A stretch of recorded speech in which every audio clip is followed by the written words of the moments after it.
What's going on, guys? Welcome to another week of TPI Tuesdays. I'm Matt Santoro. I'm a doctor of physical therapy as well as a TPI certified medical practitioner. Now today on TPI Tuesday we're doing something a little bit different. We're coming at you from the New Jersey State Police SP Fast charity golf outing. Now SP Fast is an organization that helps to take care of and provide assistance and support for the families of New Jersey state troopers. So we're going to have a great round today, but more importantly, we're going to do it for a great cause. So today on TPI Tuesday, we are talking about the thoracic spine. So let's get started with some anatomy, as always. The thoracic spine is a group of 12 vertebrae, or 12 spine segments, that help connect your cervical spine, which is your neck, to your lumbar spine, which is the low back. Now, the way that the vertebrae or bones are oriented and shaped, they help to create a lot of rotation, so twisting to the right and to the left, as well as some lateral flexion, which is side bending, tilting again right and left.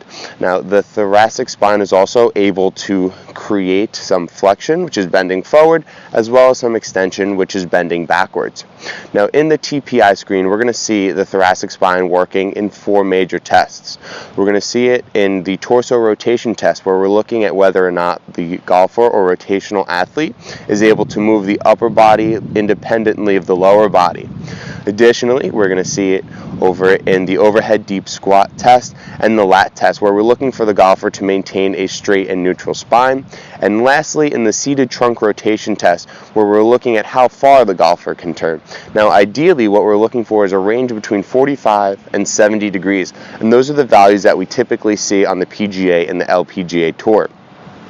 Now in the golf swing, the thoracic spine is going to be responsible for the bulk of the upper body rotation, which we already discussed a bit, as well as some side bend and maintaining a flat and neutral spine at address all the way through impact. Additionally, the thoracic spine, along with the core and the rest of the upper body, is going to help to stabilize itself as the pelvis starts the downswing and the backswing. Now, in life, the thoracic spine is going to be responsible for a lot of similar things. Things like turning, keeping good posture, staying upright in sitting and in standing, as well as with breathing. Now, the thoracic spine connects to the ribs, so as we breathe, the ribs need to elevate and then lower. So a good thoracic spine will allow that motion to happen. Now, some inadequacies that we can see as a result of an immobile or stiff thoracic spine in the golf swing could be things like poor sequencing, where the golfer isn't able to use the pelvis to initiate the movement. We could see things like a reverse spine angle, where the golfer tilts toward the target line at the top of the backswing rather than maintaining a little bit of side bend to the other direction. We could also see things like poor posture, or a C posture, where the golfer is rounded out and arched forward rather than keeping that neutral spine that we're looking for. Now in life, we're going to see some difficulty breathing if the thoracic spine isn't going to allow the ribs to move the way that they're supposed to, as well as some difficulties turning and possibly some shoulder or low back pain. Now with low back pain, if the thoracic spine isn't able to turn the way that it's supposed to, the lower part of the spine, or the lumbar spine, is going to pick up on that and try to pick up some of the slack. But the lumbar spine is supposed to be a stable segment. So if it can't twist in the thoracic spine, the lumbar spine is going to try and move, eventually leading to some dysfunctions and some compensations. So what's going to happen is, after my round today, we're going to hit the gym. We're going to go over some fixes that you guys could do at home to help improve the mobility of your thoracic spine. I'll see you guys in a little bit. What's going on, guys? Welcome back to the gym. My group had a great time today at the SP Fast outing. We shot a combined 6 under, which wasn't quite close to the best overall score, 14 under, but we had a great time, and more importantly, we raised a ton of money for a great organization. Now, what we're going to do today is we're going to talk about 2 different exercises that you guys can do at home to work your thoracic spine mobility. We're going to show one for thoracic spine rotation and one for thoracic spine extension. So let's get going. The first exercise is going to be what's called open books. Now this one's going to work thoracic spine rotation. We're going to have to do this on both sides.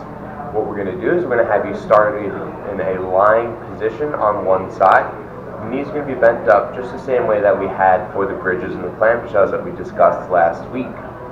The bottom hand is going to hold the knees, the top hand is going to be extended out in front of you, and you're just going to rotate from the spine. So I'm going to show you what one of those looks like.